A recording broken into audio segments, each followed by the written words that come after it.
2 দিন 4 দিনের সম্পর্ক। আর বাকি দিন তো আমি কাতারেই ছিলাম।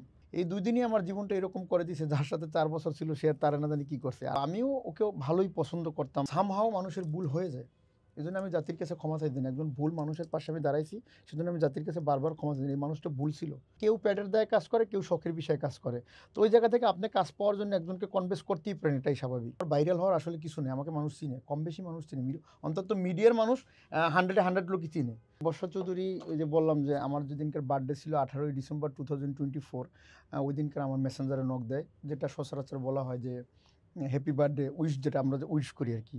তখন আমি বলছিলাম যে, আপনি কি আসলেই বর্ষা চৌধুরী? বলছে হ্যাঁ। তখন বয়েস দিয়ে বলে, হ্যাঁ আমি আসলেই বর্ষা চৌধুরী। তখন হাই হ্যালোর কথা যেটা হয় আর কি, কথা বললাম। কথা বলার পরে বলে, আপনাকে তো মিডিয়ার মানুষ ভেঙে খাইতেছে, তো আপনি একটা কাজ করেন, একটা ফটোশ্যুট করেন আপনার লুকের সাথে। একটা ভালো একটা ফটোশ্যুট করলে আপনাকে নিয়ে মানুষ কাজ করার আগ্রহ দেখাবে। তো দিন শেষে আসলে একজন শিল্পী কিন্তু আসলে দিন শেষে কিন্তু কাজই খোঁজে। সে যত বড়ই কোটিপতি হোক না, যত বড়ই টাকার মালিক থাকে না কেন, আমার প্রতিভাটা আরেকজন প্রযোজকের দ্বারা আমি দর্শকদের সামনে, আমার অডিয়েন্সের সামনে নিয়ে যাব, এটাই স্বাভাবিক, তাই না? দিন শেষে একজন শিল্পী কাজই খোঁজে। আর আমরা কিন্তু দিন শেষে কাজটা দর্শকদের জন্যই করি। সেই দর্শক যখন ভালো একটা কমেন্ট করে, ভালো একটা সাপোর্ট দেয়, তখন কিন্তু কাজ করতে আরও আগ্রহী হয়। তো ওর সাথে কাজটা করার পরে আ মানুষ তো আসলে নেগেটিভলি ভাইরাল হয়, পজিটিভলি কি হয়? আসলে আমার ভাইরালটা নেগেটিভলি হইছে। তো ভালো, আমিও ওকেও ভালোই পছন্দ করতাম। একজন বন্ধু হিসেবে, একজন ফ্রেন্ড হিসেবে যতটুকু তাকে সাপোর্ট দেওয়ার প্রয়োজন আমি কিন্তু দিছি। আর সে যে সারা বাংলাদেশের মানুষের সিম্প্যাথি নিয়ে খেলছে, সেটা কিন্তু আকাশ নিবিড়ের বউ স্বীকার করার পরে এটা কিন্তু এভরিথিং ইজ ক্লিয়ার। সে আমাকে ফাঁসাইছে, সাথে ১০ জন ফাঁসি। আর যে বন্ধুর ব্যাপারটা বললেন যে আকাশ নিবিড়ও ভালো বন্ধু, আপনি বলুন। আকাশ নিবিড় তো ১ম একদম সেই ওর ১ম গান নাকি সে আকাশ নিবিড় ডিরেকশন দিছে। আর তারপর তার সাথে বিয়া, সবকিছু নিয়ে আলোচনায়। আমি তো ২ দিন, ২ দিন এখানে, ২ দিন ওপারে, ২ দিন এপারে। তো এই ২ দিনই আমার জীবনটা এরকম করে দিয়েছে, যার সাথে ৪ বছর ছিল সে আর তারে না জানি কি করছে। আর আকাশ নিবিড়ের বিষয়টা, আকাশ নিবিড়ের যুদ্ধটা ছিল সত্যের পথে। যেটা একটা সত্যকে মিথ্যা বানানোর জন্য সে যে কত মানুষের মানুষের সিম্প্যাথি নিয়ে খেলা করছে, সেটা তো আকাশ নিবিড়ের বউ স্বীকার করার পরেই সবকিছু প্রমাণ হয়ে গেছে। সবাই না, মিডিয়াতে কিছু লোক আছে তারা বলবি, ভাই আমি ভালো করি, ও কি করে, ও কি না করে, এটা সচরাচর হয়ই, এটা আপনিও জানেন ভালো করে। তো ওই জায়গা থেকে সে ওই রকমেরই বলছে যে ভেঙে খাইছে। আসলে ভেঙে খাওয়ার মতো কিছু নয়। কেউ পেটের দায়ে কাজ করে, কেউ শখের বিষয়ে কাজ করে। তো ওই জায়গা থেকে আপনি কাজ পাওয়ার জন্য একজনকে কনভিন্স করতেই পারেন, এটাই স্বাভাবিক। না সেটা তো আমি তো আগেও ক্লিয়ার করছি যে আমি মুন্না খান ৩ কোটি টাকা দিয়ে একটি সিনেমা বানিয়েছি। সেটা অলরেডি রিলিজ হয়েছে। আমি একটু ওয়েব ফিল্ম বানাইছি প্রায় ১২ লাখ টাকা দিয়ে। আমি ১০০ মিউজিক্যাল ফিল্মে কাজ করছি। আমি মুন্না খান মাল্টিমিডিয়ার ওনার। আমি একজন প্রবাসী ব্যবসায়ী। তো সেই জায়গা থেকে আমার ভাইরাল হওয়ার আসলে কিছু নেই। আমাকে মানুষ চিনে। কম বেশি মানুষ চিনে।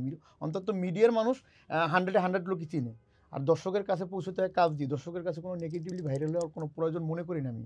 কিন্তু somehow মানুষের ভুল হয়ে যায়। এজন্য আমি জাতির কাছে ক্ষমা চাইতেছি না। একজন ভুল মানুষের পাশে আমি দাঁড়াইছি। সেজন্য আমি জাতির কাছে বারবার ক্ষমা চাইছি। এই মানুষটা ভুল ছিল।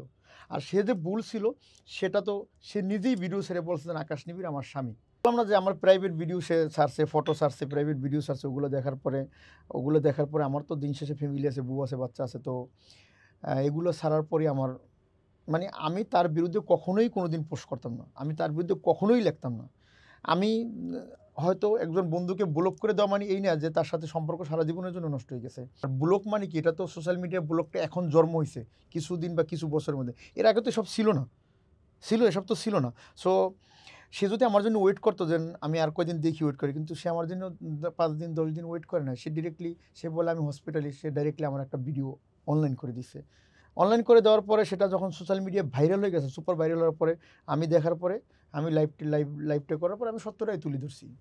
না সেটা না, আমি তাকে এই ভিডিও ছাড়ার পর তারপরে তার সাথে কখনোই কথা হয় না। সে আমাকে মেসেজ দিয়া কনভিন্স করার মতো অনেক চেষ্টা করছে, বাট আমি তার সাথে কখনোই কথা বলি নাই। আমি শুধু জানতাম সে রাসেল মিয়াকে বিয়ে করেছিল। আর সে যেরকম আমাকে কান্নাকাটি কইরা প্রুফ দেখাইছে যে রাসেল মিয়া আমার সাথে খারাপ করছে। তো ওই জায়গা থেকে আমি আমার তো রাসেল মিয়ার সাথে কোনো দুশ্মনী নেই। রাসেল ভাই আমার বড় ভাই, সে আমার মিডিয়াতে সিনিয়র, আমি তার জুনিয়র, সে আমার বয়সেও সিনিয়র। সো আমি তাকেও সরি বলছি। আর একজন সিনিয়র ভাইকে সে সব দিক অ্যাঙ্গেল থেকেই সিনিয়র। তো তাকে সরি বলা মানে এই না আমি ছোট হয়ে গেছি। তো আমি আসলে এগুলো আসলে কিছুই জানতাম না। আমি শুধু জানতাম সে ভালো একজন ব্র্যান্ড প্রমোটর এবং রাসেল মিয়ার সাথে তার বিয়ে হইছে এবং আগে একটা বিয়ে হয়েছিল, ওখানে বাচ্চা আছে।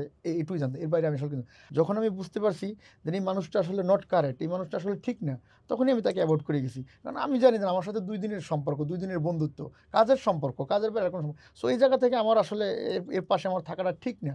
মাহমুদ সানিকে লাইনে আমাকে লাইনে রেখে মাহমুদ সানির সাথে অনেক কথা সে বলছে। কিন্তু আমি কিন্তু লাইনে আরেক মোবাইলে, জানেন ২ টা মোবাইল আছে তার কাছে। সো মাহমুদ সানি বারবার এক কথাই বলছে যে, "তুমি এটা আমি জানি, আমার কাছে প্রুফ আছে।" তো আমারও তখন মনে, মনে লাগছে যে একটা মানুষ কীভাবে ডিরেক্টলি বলে এটা? অবশ্যই কিছু আছে একটা। তো ওই জায়গা থেকে আমি মনে করি যে না, আমার ফ্যামিলি আছে, আমার মিডিয়া ক্যারিয়ার আছে, আমার সব কিছু মিলিয়ে আমার আছে, আমি আসলে এই মানুষটার পাশে আমার থাকা ঠিক না আসলে। এগুলো জানার পরে আমার খটকা লাগছে বিধায় কিন্তু আমি আস্তে, আস্তে ধীরে, ধীরে অ্যাভয়েড করা শুরু করছি। কিন্তু আপনি আমার বন্ধু, আপনাকে কিন্তু আমি ডিরেক্টলি অ্যাভয়েড করা যায় না। অ্যাভয়েড করতে হলে একটু সময় লাগে, একটু টাইম লাগে। তো আমি ধীরে, ধীরে অ্যাভয়েড করা শুরু করছি। সেটা আমি বুঝতে পারার পরে আমি ধীরে, ধীরে অ্যাভয়েড করা শুরু করছি।